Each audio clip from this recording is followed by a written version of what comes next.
Hornbill, Chapter 1, The Portrait of a Lady by Khushwant Singh. This is a sweet story, an autobiographical sketch. यह एक autobiography है खुशवंत सिंह की अपनी life में से जो उन्होंने लिखा है. Here he gives an interesting pen picture of his grandmother. He has a very nice relationship with his grandmother since childhood, but somehow it snaps when he grows up, goes to the university. They are not together or near anymore. Not that much. All this story is conveyed in this story, The Portrait of a Lady. This is about his grandmother. Khushwant Singh's grandmother. It is a real story. That is why it is autobiography. Portrait क्या है? चित्रण. तो अपनी grand माँ का चित्रण है जो उन्होंने किया है यहाँ पे. बहुत ही प्यारी cute grandmother, wrinkled face वाली, बहुत ओल्ड लुकिंग. उनकी कहानी बयां करते हैं Khushwant Singh. So let us go by the summary in Hindi here. First of all, मेरी बूढ़ी दादी. मैं अपनी दादी को 20 साल से जानता था. वे तब भी बहुत बूढ़ी थी और अब भी वैसी ही बहुत बूढ़ी हैं. कोई बदलाव नहीं. थोड़ी नाटी, थोड़ी मोटी और थोड़ा सा झुकी हुई मेरी दादी. मुंह झुर्रियों से भरा हुआ, फिर भी सुंदर. सदा सफ़ेद कपड़ों में इधर उधर डोलती हुई मेरी दादी. माला के मन के फेरती, मुंह में सदा प्रभु का नाम लेती मेरी दादी. दादाजी का फोटो ड्राइंग रूम में टंगा था. वो भी बहुत बहुत बूढ़े. ऐसा लगता था उनकी कोई पत्नी हो ही नहीं सकती. हाँ, पोता पोती वाले तो हो सकते हैं, बहुत सारे होंगे उनके. उनका बुढ़ापा देखकर ऐसा लगता था. मैं और दादी बहुत अच्छे दोस्त थे. मेरे माता पिता मुझे उनके पास ही गांव में छोड़ गए थे. मैं बहुत छोटा था. वे शहर चले गए थे. दादी रोज़ मुझे उठाती, गांव के स्कूल के लिए तैयार करती थी.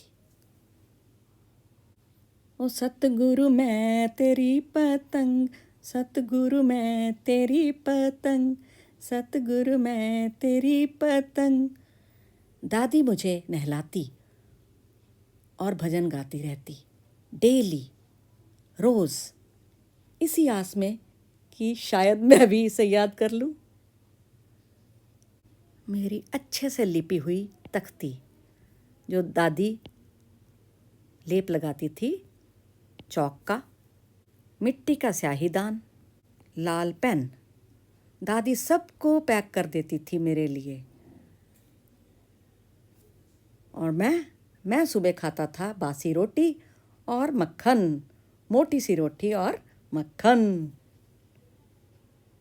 दादी और मैं, हम दोनों साथ साथ स्कूल जाते थे. इकट्ठे स्कूल चलते थे. स्कूल के साथ ही बना हुआ था एक मंदिर. मंदिर के पुजारी ही हमें वर्णमाला और प्रार्थना सिखाते थे. हम सभी बच्चे बरामदे में 2 पंक्तियां बनाकर बैठ जाते थे और ज़ोर ज़ोर से अक्षरों को दोहराते थे. बोलो बच्चों, अ आ ई अ आ ई. शाबाश. तब तक दादी अंदर मंदिर में ग्रंथ पढ़ती थी. स्कूल के बाद हम दोनों इकट्ठे ही वापस जाते थे. शहर में बस जाने के बाद, प्रॉपर सेटल हो जाने के बाद, माता पिता ने मुझे और दादी को भी वहीं शहर में बुला लिया. अभी तक दादी और मेरा कमरा तो एक था, पर दोस्ती में थोड़ी सी दूरी आ गई थी. दादी मुझसे स्कूल की बातें पूछती, पढ़ाई पूछती, पर उनको कुछ समझ ही नहीं आता था. हाँ दादी, इंग्लिश वर्ड सीखता हूँ रोज़. आर्किमिडीज प्रिंसिपल के बारे में पढ़ता हूँ. लॉज ऑफ ग्रेविटी पढ़ता हूँ. हैं, ये क्या है? ये लॉज क्या? उन्हें बहुत बुरा लगता था. वो मुझे पढ़ा नहीं पा रही थी. और बताऊं दादी, अब तो हम म्यूजिक भी सीखते हैं, संगीत स्कूल में हमें संगीत सिखाते हैं। क्या? संगीत?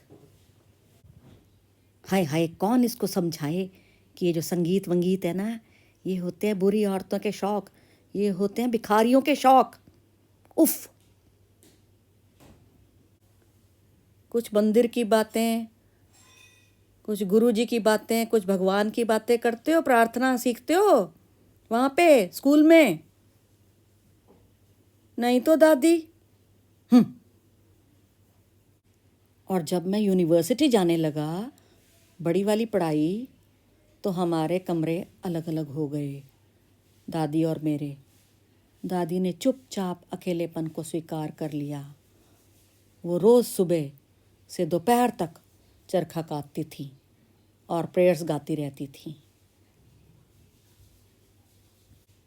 और फिर दोपहर को थक हार कर एंजॉय करती, थोड़ा सा एंजॉय। दोपहर को दादी ब्रेड के टुकड़े चिड़ियों को खिलाती थी, तोड़ तोड़ कर बरामदे में। ची ची ची ची ची ची ची ची ची ची ची ची ची ची। चिड़ियाँ उनके सर पर, कंधों पर, टांगों पर भी बैठ जाती थीं। दादी मुस्कुराती रहती थी, उनको बिल्कुल नहीं भगाती थी। यह दिन का आधा घंटा उनका बेस्ट टाइम था।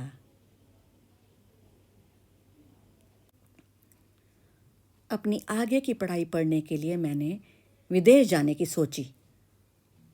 5 साल के लिए जाना था मुझे, दादी से दूर। दादी का इस बीच क्या होगा, क्या होगा? दादी मुझे रेलवे स्टेशन पर छोड़ने आई।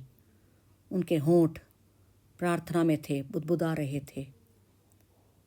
वे शांत थीं और मन के फेर रही थीं। धीरे से उन्होंने मेरा माथा चूमा। क्या पता ये आखिरी गीली छाप हो और हमारी आखिरी मुलाकात। क्या ऐसा था? लेकिन ऐसा नहीं हुआ। 5 साल बीते। 5 लंबे साल दादी और मैं जुदा रहे एक दूसरे से। लेकिन वो बीत गए और मैं घर वापस आया, दादी को मिला। दादी को मैं स्टेशन पर मिला। वो मुझे लेने आई थी। वो वैसी की वैसी ही बूढ़ी थीं, कोई बदलाव नहीं। उन्होंने मुझे गले लगाया, ज़ोर से भींचा, प्यार से, और प्रेयर्स गाती रहीं। उस दिन मेरे आने के फर्स्ट डे पर दादी ने फिर चिड़ियों को खिलाया और बीच बीच में प्यारी सी झिड़की भी देती रहीं। ए तुम रुको, तुम खाओ। ए तुम बीच में क्यों लड़ रही हो? मत लड़ो आपस में। उस दिन की शाम को कुछ अजीब हुआ। शाम को दादी ने प्रेयर नहीं की। उन्होंने पड़ोस की औरतों को इकट्ठा करके एक पुरानी ढोलक निकाली और गाने लगी। मेरा वीर घोड़ी चढ़िया, मेरा वीर घोड़ी चढ़िया, मेरा वीर घोड़ी चढ़िया, मेरा वीर घोड़ी चढ़िया। खूब गाने गाए, वीरों के गाने गाए। ये सब मेरी खुशी में था, लगता है।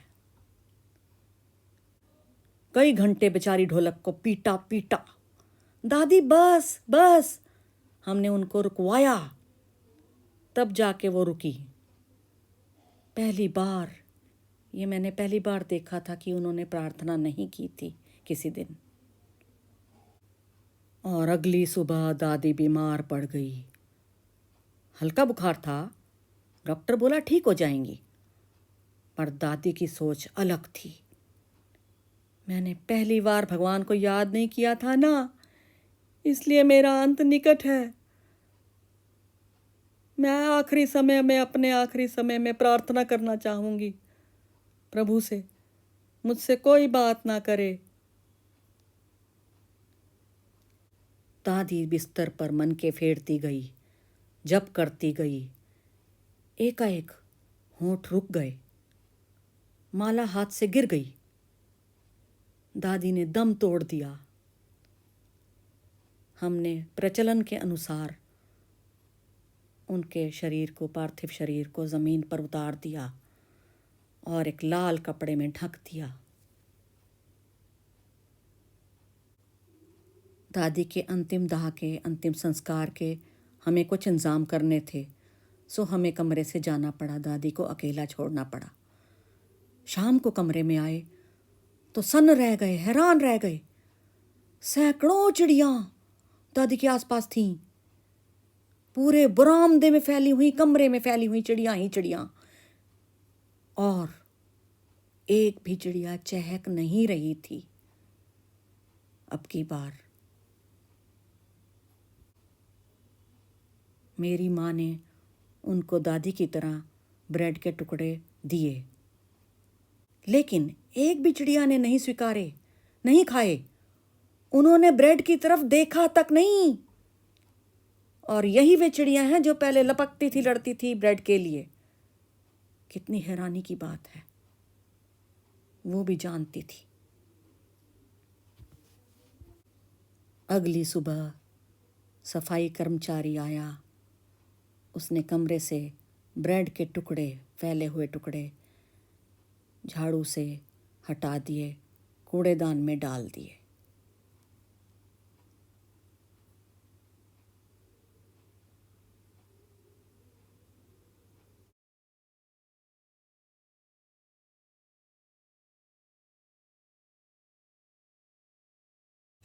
Now let us go for some word meanings, some MCQs, some assignments, some question answers from the text.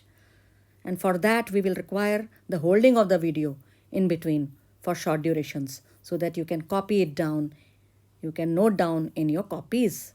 Hence the video may be stopped in between.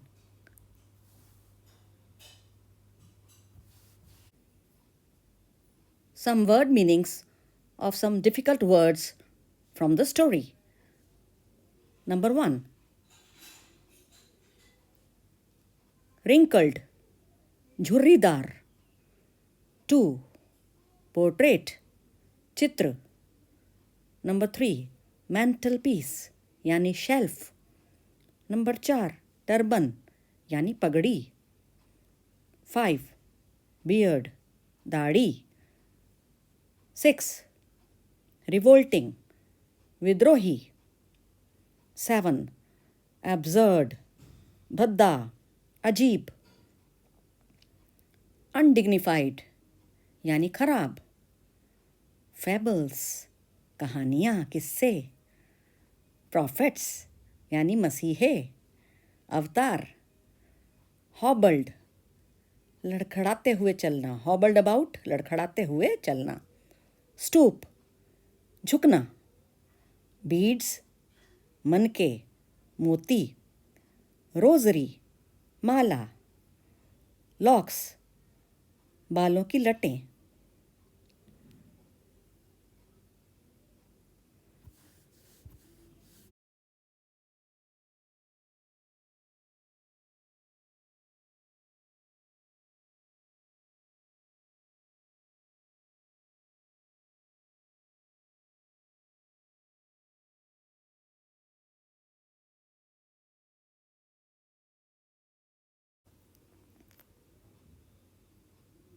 Some more word meanings. Scattered, बिखरे हुए. Pale, पीला. पकड़, दाग भरा. Constantly, लगातार.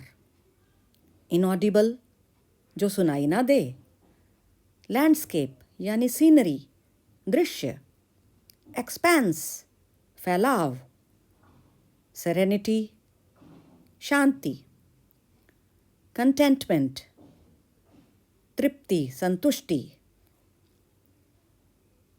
संतोष, monotonous, एक सुर वाला यानी रूटीन वर्क, एक जैसा, सेम. फेच, लाना. स्टेल, बासा. टेम्पल, वेरी इजी, मंदिर. प्रीस्ट, अगेन वेरी इजी यानी पंडित. अल्फ़ाबेट वर्णमाला,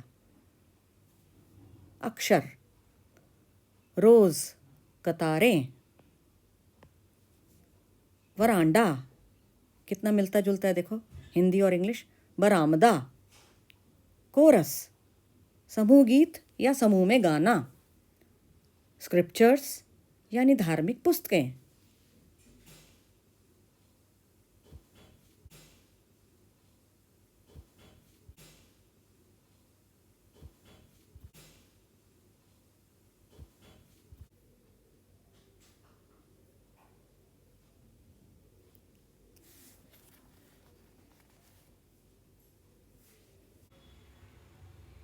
स्पिनिंग व्हील यानी चरखा, बेडलैम शोर शराबा, चिरपिंग्स चहचहाहट, शूड भगाया, चिड़ियों को भगाया, sentimental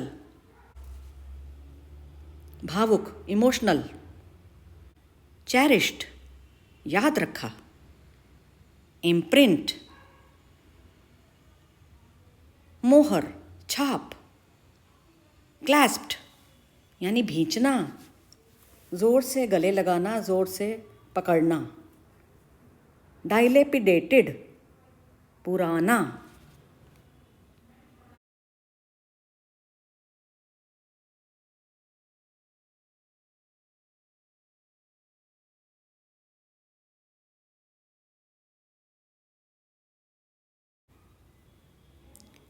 And now some MCQs, multiple choice questions. Question 1.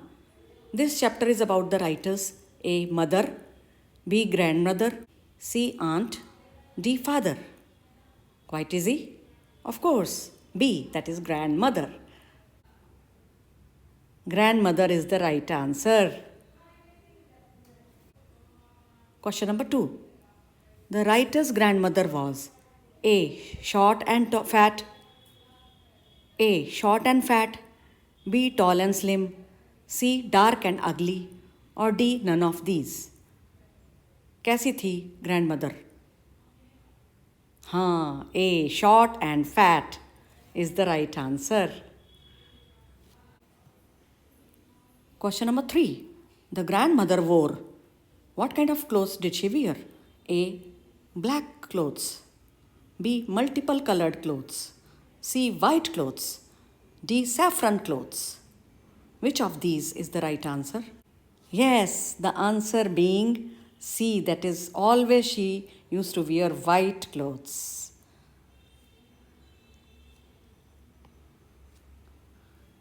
Question number 4. The village school was attached to A. Temple, B. Church, C. Library, और डी हॉस्पिटल. किसके साथ अटैच था विलेज का school? Very easy again. Yes, it was the temple with which it was attached.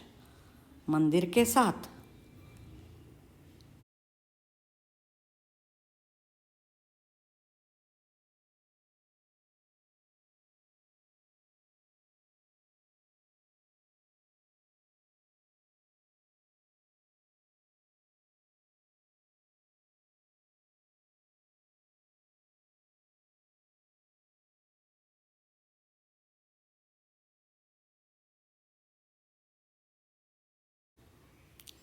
Time for some textual questions, textbook questions.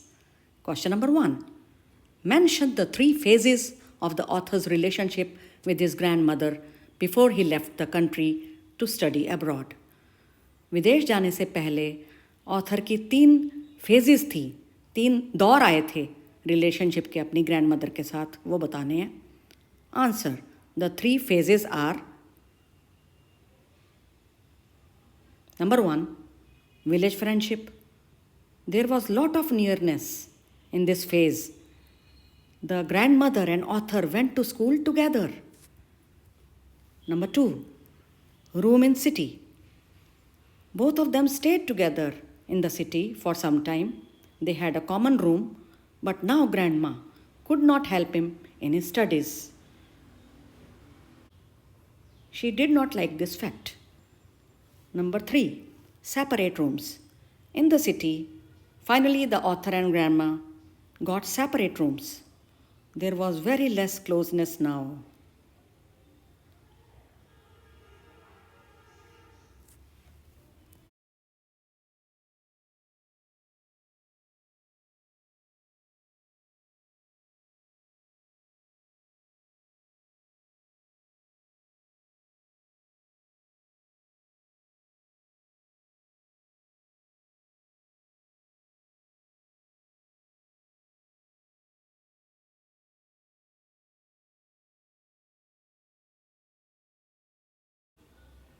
Question number 2.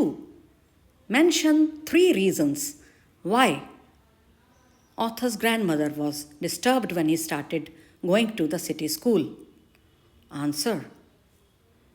The 3 reasons why grandmother was disturbed were: number 1, no prayers or teachings of God were being taught in the school.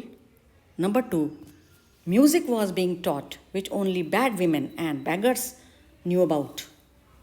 Number 3, now grandmother could not teach the author, the writer, or help him in his studies anymore.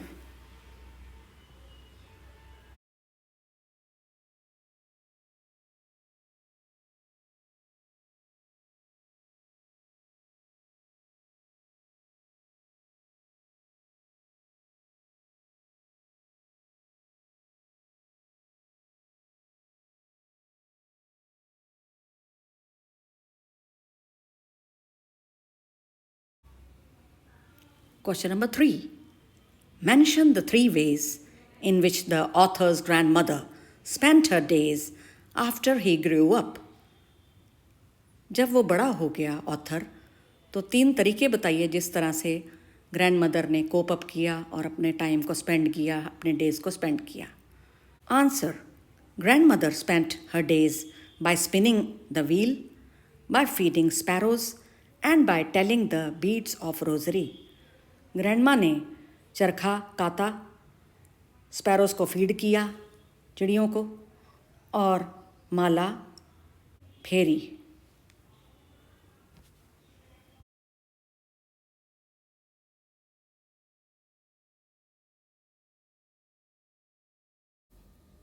Some more MCQs. Another question. In the village, the writer used to have breakfast of. जब वो village में था और छोटा सा बच्चा था, childhood में था, तो राइटर कौन सा ब्रेकफास्ट लेता था? ए. मिल्क लेता था, बी. बिस्किट्स लेता था, सी. स्नैकिंग करता था, स्नैक्स खाता था, या डी. स्टेल चपाती लेता था, बासी रोटी. Which is the right answer according to you? Yes, D is the right answer. बासी रोटी, स्टेल चपाती खाता था और खुश रहता था. पुराने ज़माने में लोग बहुत ज़्यादा खाते थे खुश होके. स्टेल चपाती ये टेस्टी भी होती थी. It use to be tasty, considered.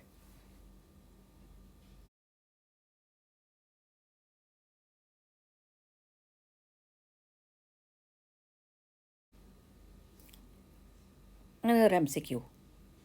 When the writer studied in school, during that time, meanwhile, what did grandmother do? जब राइटर पढ़ रहा होता था स्कूल में, तो ग्रैंडमदर क्या कर रही होती थी? ए. सॉ मूवी, कोई मूवी देखती थी. B. Played chess with someone, chess खेलती थी. सी. गॉसिप्ड, बातें करती थी, गप्पें. या D. Sat in temple to study scriptures. कौन सा राइट आंसर है, आप बताइए? Yes, D. Sat in temple to study the scriptures. धार्मिक ग्रंथ पढ़ती थी उस दौरान मंदिर में बैठ के.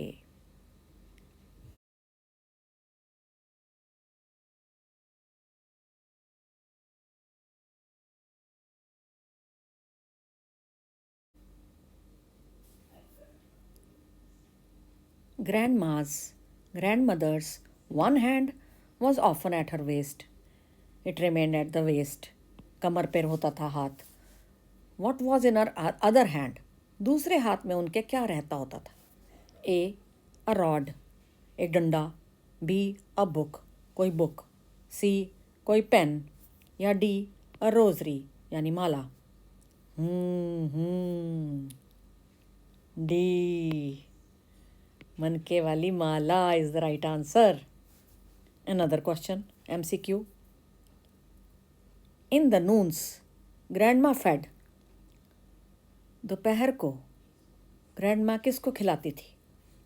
डॉग्स को खिलाती थी या काइट्स को? ये भी एक बर्ड होते हैं. बर्ड ऑफ प्रे, चील, स्पैरोज या क्रोज, किसको खिलाती थी? Sparrows is the right answer. Very easy again. चिड़ियों को खिलाती थी, खुश होती थी दादी.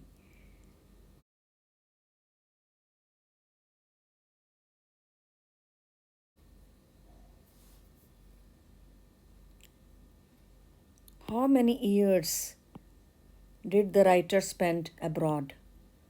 विदेश में राइटर ने कितने साल स्पेंड किए थे? 2 या 3 या 4 या 5? Which is the right answer? D. That is 5 long years he was away from home.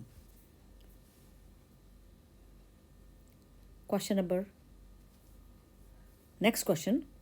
When did grandma feel happiest during the day? पूरे दिन में ग्रैंडमा कब बहुत खुश होती थी, सबसे ज़्यादा खुश होती थी? A. ड्यूरिंग प्रेइंग, जब वो प्रे कर रही होती थी. B. During bath, while taking bath. C. During feeding of sparrows, sparrows को खाना खिलाते हुए, ब्रेड खिलाते हुए. और या D. During spinning wheel, spinning of the wheel करती थी जब वो, तब बहुत खुश रहती थी. सबसे ज़्यादा कब होती थी? During feeding of the sparrows, she was the happiest in the whole day.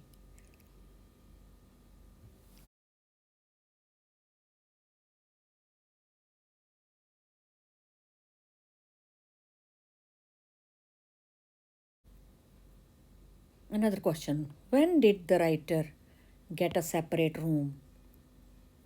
When he, कब मिला उसको सेपरेट रूम, अलग रूम, दादी से अलग राइटर को? जब उसने क्या किया? A. went to university. B. went to live in city. C. opened a shop. और D. went to college. क्या वो यूनिवर्सिटी के टाइम तब हुआ था, या सिटी में रहने लग गया था तब हुआ, उसने कोई शॉप खोल ली थी, या वो कॉलेज गया था? कौन सा माना जाएगा answer correct? Yes, the right answer is A. When he went to university, he got separate room.